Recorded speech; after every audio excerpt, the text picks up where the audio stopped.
It's the Final Word Daily, brought to you by Noobru, the Think Drink. I'm Daniel Norcross, this is Ben Jones. This has been the fourth day of the fourth test match between India and England at Old Trafford, and Ben is going to sum it up for you in 30 seconds.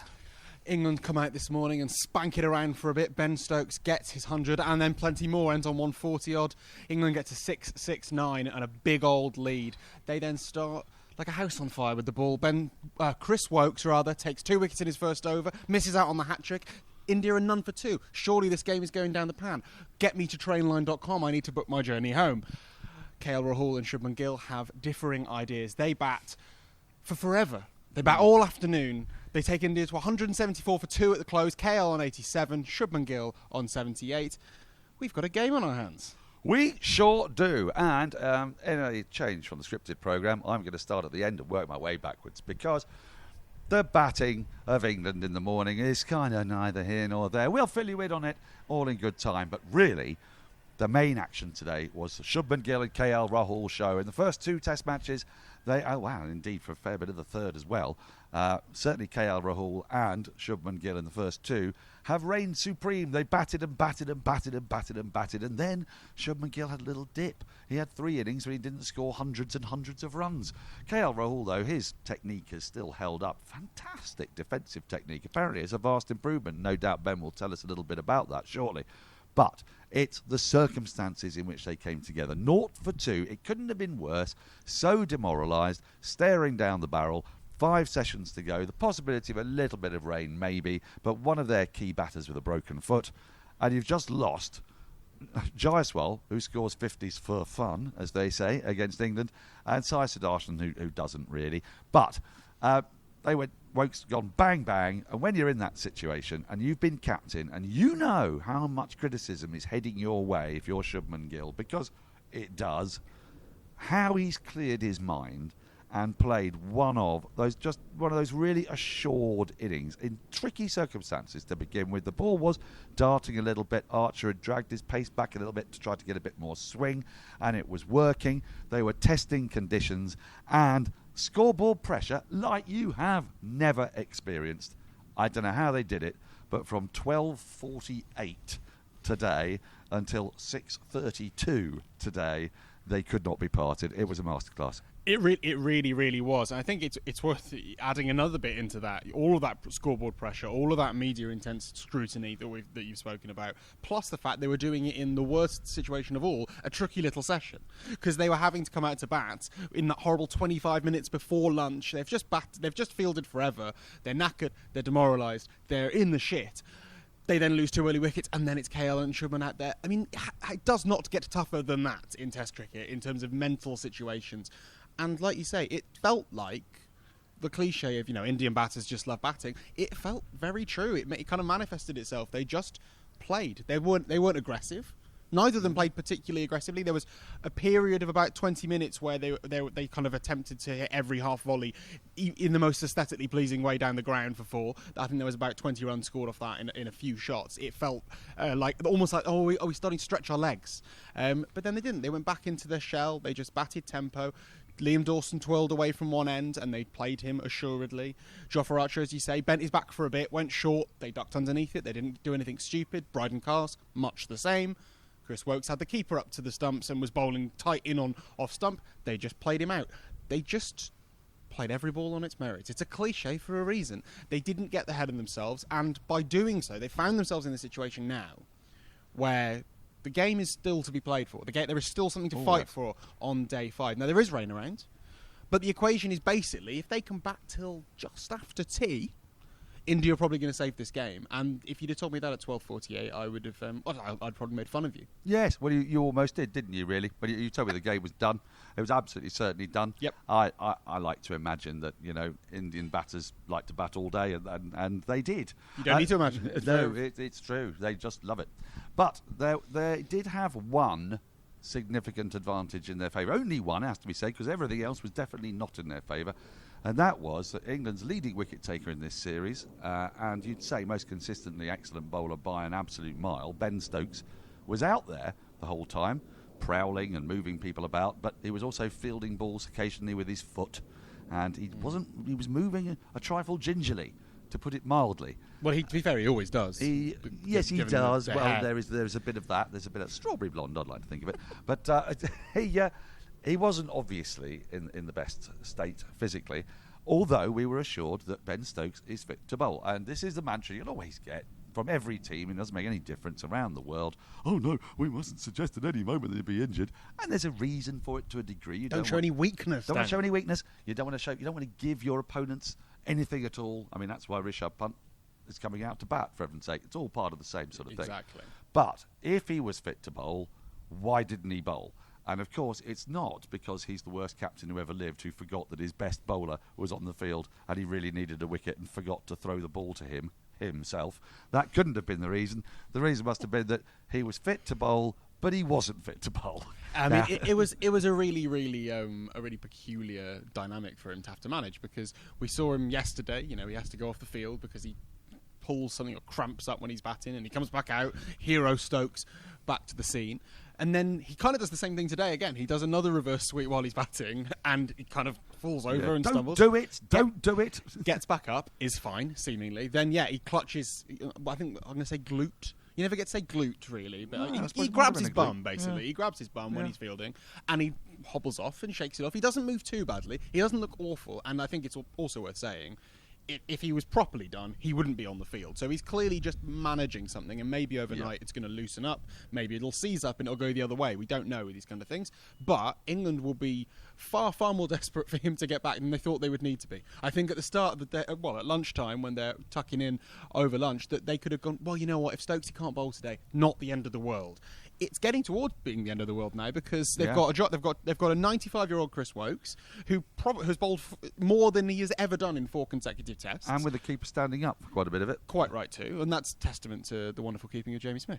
It is. You've also got Bryden Cuss, who is, as we know, nursing an injury. Jofra Archer is off the back of a million injuries, and with a view to the Ashes for all 3, they won't want to be bowling them into the dirt. They need Stokes to be back out there, and if he isn't, it's not bad for this. It's bad for this test. It's really bad for the Oval, because they're going to have to introduce an entire new bowling attack potentially. The complexion of the series really will depend, as you would expect for one of the 5 test matches, on the result tomorrow. It will. I mean, it's just magnificent, this test series, because it confounds you at all moments. Basically, this is the one test where India have looked like it's just been too much. Like the 5 test series, and they looked kind of broken. They looked broken in the field. Their bowlers looked broken. Some of them were broken. And yesterday and up to this morning, they've been out of this game. But weirdly, a partnership between 2 people, that's all it takes, is 2 people to blunt England's attack. And suddenly, it looks, I would say, somewhere around likely that they could draw. Somewhere around there. It feels like a 50% chance to me. It's close enough. Where does WinViz have it? WinViz is still wrapping itself in the St George's flag. I think it's 60% England and 39% the draw. There's a little bit of a 1% in there for a kind of Lakshman and Dravid-esque Kolkata turnaround, but I don't think we're going to see that. I don't think there's quite enough time. And no. if Rishabh was at his best and fit and firing, maybe have come out and got them to a position where at least a sniff of an idea. I would say, and I'm still thinking England are going to get over the line in this test match, but the fact that India have put themselves in a position where they can still save the test is really impressive, because, as you say, the wheels were off. The wheels have been off for 2 days. It's felt like, this is the end of an Ashes series in Australia where England just want to go home. But they found a wheel right. They found a wheel right with a tool belt, and they've put those wheels back onto the whatever it is that they were on in the first place. Charabang, I don't know, team bus, call it what you will. Well, I guess if it's a bike, you need fewer wheels, because then you've automatically got a unicycle. Yeah, but you kind of need a tandem at least to fit that many people on, especially the 2 they got. So anyway, the wheels of the tandem have been reaffixed, and of course, look, at some point you would imagine one of them is going to get out tomorrow. But this ball is 63 overs old. Liam Dawson, who had basically bowled and batted himself onto the plane, I don't think he bowled himself off the plane, but he didn't get any kind of turn. I'm not. Wasn't a lot of turn. I'm not having that. I think he bowled really nicely. There wasn't much turn, but that's not his fault. He's not the groundsman. He tried both ends as well. Tried both ends. They gave it a good go. He was bowling into the footmarks a little bit when he had the opportunity, which was very. Bowl a touch too fast on occasion. Maybe. He was hitting 56, 57. Maybe. Might have tried a flight. There's a lot of runs to play with. I think that's probably fair, but also his accuracy was superb. He went at less than 2 runs and over, which, whilst India are trying to save the game, the runs are important. That component of it will matter if India get close to parity. And it did make you think, if Shoaib Bashir was here, England might have 1 or 2 more wickets, but in India maybe quite a bit closer to. Well, I'm not sure they would have, because he'd be bowling to 2 right-handers. Well, so but Bashir obviously has this habit of managing to find that's true. Managing to conjure a wicket, but he does tend to go at 4 runs and over whilst doing it. And Liam Dawson being able to go at the rate that he did probably meant that today it drifted, but that was as bad as it got for England. It didn't feel like India were charging away from them. You think of, I think it was probably the presence of KL Rahul made me think back to the 5th day of the Oval in 2018 when it was him and Rishabh batting together, and they were trying to chase down something ridiculous like 450 plus. And it felt that they were scoring at a rate of knots and were never going to get out. Today, it was just the latter bit, which is better. Yes, I think I would agree with all of that. Set the bar very low. Yeah. Also, these wonderful cracks that everyone got very excited about. I can tell you that in the TMS box, always cracks out here. He's going to do all sorts of things. Who was that? I wonder. Going to keep low, Dan's going to gazunda. Because we'd had a couple misbehave. We didn't really have a lot of that. The new ball did do more, and new balls tend to, but in an exaggerated way, actually. It really jagged quite a bit off the seam, and Jofra Archer's seam positions on occasion was really sexy, I've got to say. His new ball spell was wonderful. Oh, it was. It was really, They deserved more. They did. And they took 2, so they did all right, but Jofra deserved a wicket. He did, and he bowled splendidly. But without Stokes, they just didn't have... They didn't have a way, it seemed to me, of breaking through. They had a bit of a bounce, a barrage. That didn't really work. Got quite close. There was a drop catch, the crucial one. Liam Dawson, poor thing. A full-blooded drive by Shubman Gill, square of the wicket when Shubman was on 46.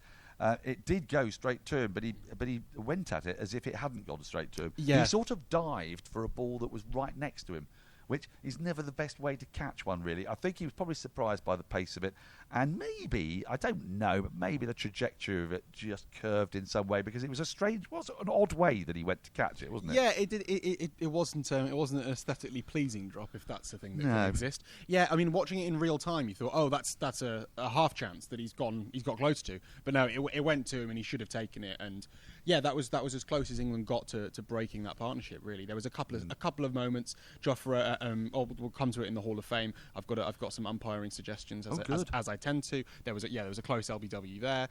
Dawson himself bowled a nice little tidy arm ball that almost got Gill, almost snuck through, but it was basically chanceless for 4 hours, which, given this is a team that were 300 runs behind, is not what we were expecting. But also, Gill and KL are such technicians that it felt like watching an exhibition of defensive technique, because everything was high elbows and everything was very correct. It was all alignments. It was kind of beautiful. It was cooing. It felt like it wasn't ballet, but it was something similarly where you're like, am I enjoying this? No, not really. I'm not very engaged with it, but I'm enjoying it from afar. I'm holding it at arm's length, appreciating the technique. It's not moving me. No. But that's fine. I don't need to be moved. That's what... I think it was moving quite a lot of the Indian fans here. They were thoroughly enjoying it. They were purring at it. I promised you that we would talk about the batting of England. I'm not going to spend very long on it. Just suffice to say, England amassed 669. They started on 544. They didn't go berserk straight away, actually. They had a little look. Liam Dawson did get one that kept low. That bowled him. It didn't keep super low, but it was low enough to surprise him. So that was him done for. Then Bryden Cast came out at a partnership of 98, I think it was. What a number 10 he is. Yeah, what a number 10. Might be the best number 10 in the world. He got 47 sumptuous runs, but the story was all about Ben Stokes, who became the 4th Englishman to take a fifer and score 100 in the same match. He and both of them done it on numerous occasions, 4 or 5, I think. 5, yeah. Gus Atkinson did it last year at Lord's, and Tony Grigg. Oh, yes, those little Sri Lankans, as he continually said. Bless him. Spanish, is he? Yes, he also said grovel, which was probably not the great idea. Yeah, but anyway, we don't like that one. No, we don't like any of that. But bless him. He did get a 100 and a 5-wicket haul. But those are the only Englishmen to have done it. So It put Stokes in elite company, and he deserved it. It's his first 100 since the Angry 100, with the moral Lords match when all hell broke loose and Alex Carey and the stumping, etc. Do you know where I was? I don't want to litigate that. During that game, I was in Marseille during the riots, hiding in my hotel room, watching it on TV. And I'll be honest, it made me care about Alex Carey less. Right, okay. It felt a little bit like it put it all in perspective. I'm not relitigating that. He was entitled to do it. It was out. So you are.